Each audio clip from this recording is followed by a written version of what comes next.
El implante peniano es una solución excelente para la disfunción eréctil en pacientes que han recibido previamente otros tratamientos y no ha funcionado.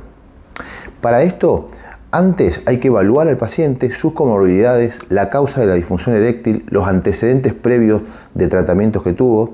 Además, se realizarán una analítica, o sea, un laboratorio, estudios preoperatorios y posteriormente la visita preanestésica para preparar al paciente para la cirugía. En este video te voy a responder las 5 preguntas más frecuentes que los pacientes me realizan en el consultorio previo a realizar el implante peniano.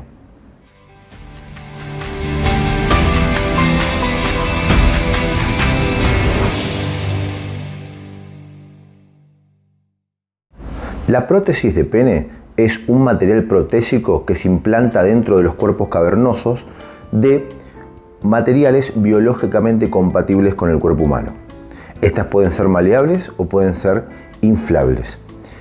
Y dentro de las inflables tenemos inflables de 3 componentes e inflables de 2 componentes. Si bien el primer procedimiento descrito en la literatura fue realizado en 1936 en un paciente que era un militar que había sido amputado parte del pene y se usó cartílago de costilla para reconstruir y usarlo como prótesis. Posteriormente a eso fueron saliendo nuevos prototipos comerciales de prótesis de pene y cada vez más tecnológicos hasta llegar a la actualidad. Es decir, es un procedimiento antiguo, no es un procedimiento nuevo. Sin embargo, en la población masculina es un tratamiento que no está difundido. Es un tratamiento que la gran mayoría de los varones no saben de su existencia. Es por eso que cuando el paciente ya no tiene otro tratamiento que realizar, ya probó varios tratamientos y ninguno más le funciona o nunca le funcionó, o en pacientes que han tenido una cirugía pelviana y han quedado realmente con una denervación total, los cuales no pueden generar, o sea, tienen una disfunción eréctil de causa neurológica, o en pacientes que tienen una causa psicológica y ya han pasado por varios psicólogos y tampoco han podido tener una solución, en algún momento algún urólogo o algún médico le sugieren el tratamiento de la prótesis peniana y realmente lo desconocen totalmente. Por eso es importante que el médico le responda todas las preguntas y le saque todas las dudas y acote la expectativa del paciente a la realidad. Es por eso que este video voy a contar y voy a responder las 5 preguntas más frecuentes que me hacen los pacientes en el consultorio. Empezamos por la primera.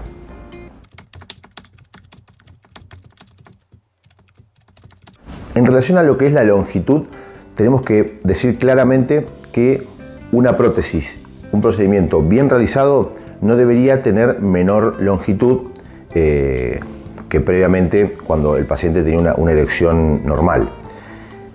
Tampoco hay que sacar, digamos, esa expectativa. No podemos alargar, o sea, poner una prótesis más grande de lo que es el pene en realidad. La elasticidad del pene llega hasta un punto. Si nosotros ponemos una prótesis más grande que el cuerpo cavernoso, podemos lastimar y podemos generar una extrusión de la prótesis. Por lo tanto, el tamaño va a medida, es lo justo donde va. Por lo tanto, el tamaño va a ser el mismo que tenía antes. Sí hay que aclarar que en algunos pacientes puede tener alguna alteración estética, que es cuando el glande, que en realidad el glande no forma parte del cuerpo cavernoso, sino que es parte del cuerpo esponjoso, cae un poco por debajo del cuerpo cavernoso. Esto se llama efecto Concorde, como eran los aviones antes que tenían el pico para abajo, o glande hipermóvil. Esto a veces, cuando el paciente tiene algo de erección, cuando el paciente está excitado, logra erectar el cuerpo esponjoso y el glande sube y se coloca enfrente de la prótesis como era antes en la erección. Esta pregunta también conlleva otra pregunta, que sería si el paciente va a poder tener la eyaculación y el orgasmo como lo tenía previamente. Y claramente esto hay que responder que sí, que va a tener la misma sensación que cuando tenía la erección naturalmente. Y por otro lado, también trae una pregunta implícita si realmente se nota que el paciente tiene una prótesis. Y realmente los resultados no solamente míos, sino en la literatura, en la evidencia científica, hablan de que realmente los resultados estéticos son excelentes y una mujer en el acto sexual difícilmente se dé cuenta que el paciente tiene una prótesis peniana.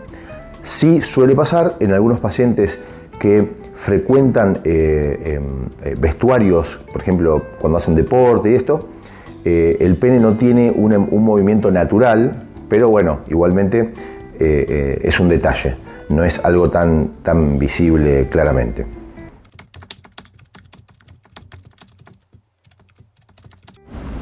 En relación a la erección natural, tenemos que tener en cuenta que estos pacientes habitualmente se colocan una prótesis porque tienen casi nada de erección o directamente no tienen nada de erección.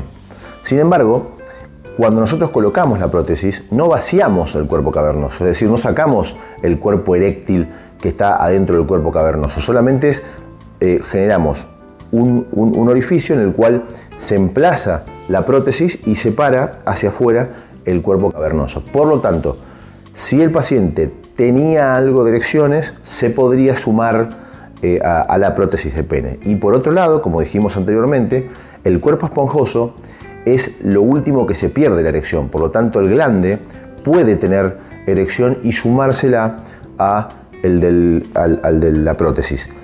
Sin embargo, aclaramos que si el paciente previamente no tenía erección, por supuesto que no va a sumar nada porque no tiene erección naturalmente.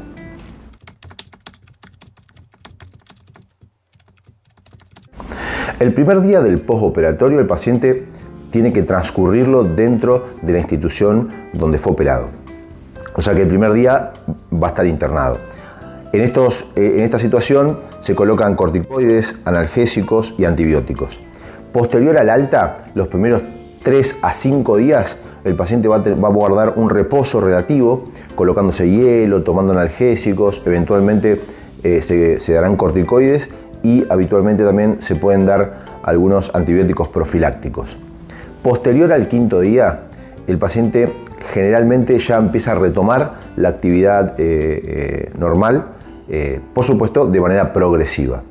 Y el paciente se considera recuperado totalmente recién a la 6ª semana o mes y medio, que el paciente ya puede intentar realizar el acto sexual. O sea, recién en ese momento el paciente se considera totalmente recuperado.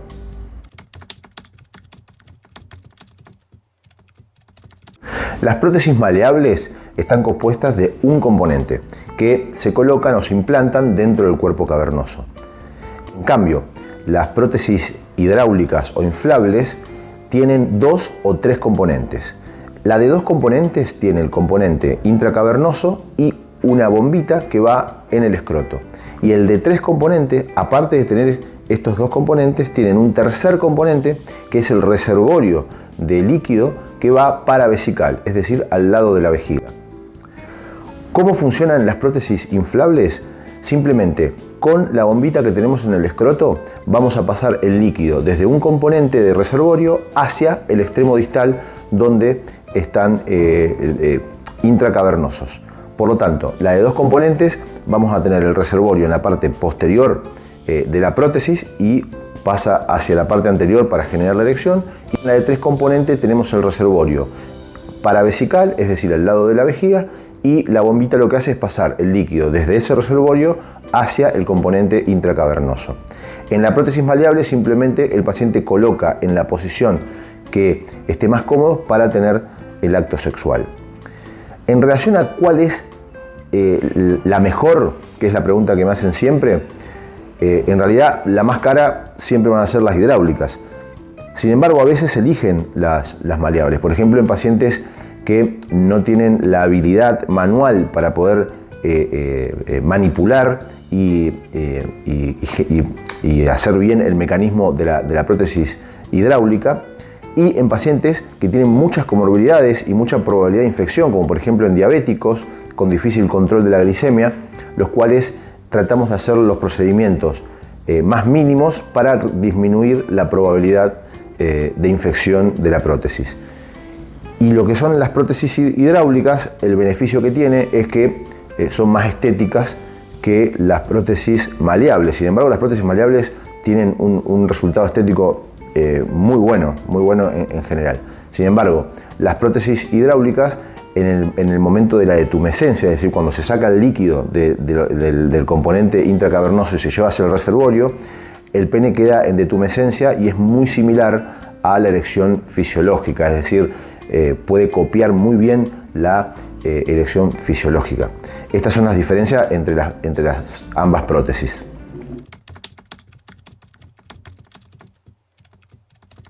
Ante esta pregunta, la respuesta es claramente sí. Hay que tener en cuenta que, por más mínimo que sea el procedimiento, siempre son pasibles de tener complicaciones. Las complicaciones descritas para la técnica de prótesis peniana son, por ejemplo, como cualquier cirugía, la infección de la herida. También podemos tener hematomas, es decir, sangrados, que si son chiquitos no hay ningún problema, pero a veces suelen o pueden ser hematomas importantes que requieren una segunda intervención para drenar ese hematoma. Estos hematomas a su vez predisponen a infección de la herida. Otra complicación importante es, como cualquier procedimiento de colocación de prótesis, es la infección de la prótesis. Hay que tener en cuenta que cuando una prótesis se infecta, se generan colonias que van colonizando la prótesis y el cuerpo humano es incapaz a veces de poder eliminar estas colonias, ya que no puede defender un cuerpo extraño. Por lo tanto, en estos casos a veces hay que retirar la prótesis y colocar una nueva, haciendo un lavado importante. O a veces hay que retirar la prótesis, dar antibióticos y a los 3 meses recolocar la prótesis. También lo que puede pasar es que la prótesis se extruya tanto de manera distal como de manera proximal. Esto puede pasar o porque se colocó de manera inadecuada la prótesis, que quedó muy a presión, o sea, se puso una prótesis más larga de lo que se debería poner, o a veces en traumatismos en el acto sexual, por ejemplo. Y también lo que está descrito es el dolor crónico en pacientes que tienen la prótesis. Realmente las complicaciones en estos procedimientos son extremadamente bajas, ya que las prótesis cada vez son más tecnológicas y cada vez permiten mayor seguridad al momento de la antisepsia, la asepsia y en relación a las infecciones. Así que realmente el porcentaje de complicaciones es realmente muy bajo. Para terminar, decir que este procedimiento se necesita que se difunda, ya que realmente se consiguen efectos muy beneficiosos para los pacientes que tienen disfunción eréctil severa, principalmente en estos pacientes que han hecho varios tratamientos y ya no le ofrecen otra solución. Y además, al ser un método tan desconocido por la población masculina, es importante que el médico evacúe todas las preguntas previo al procedimiento y que acote las expectativas del paciente a la realidad.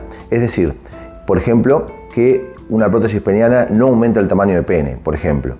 Esto es muy importante para que en el postoperatorio el paciente no se encuentre y no se desilusione por los resultados de la prótesis de pene.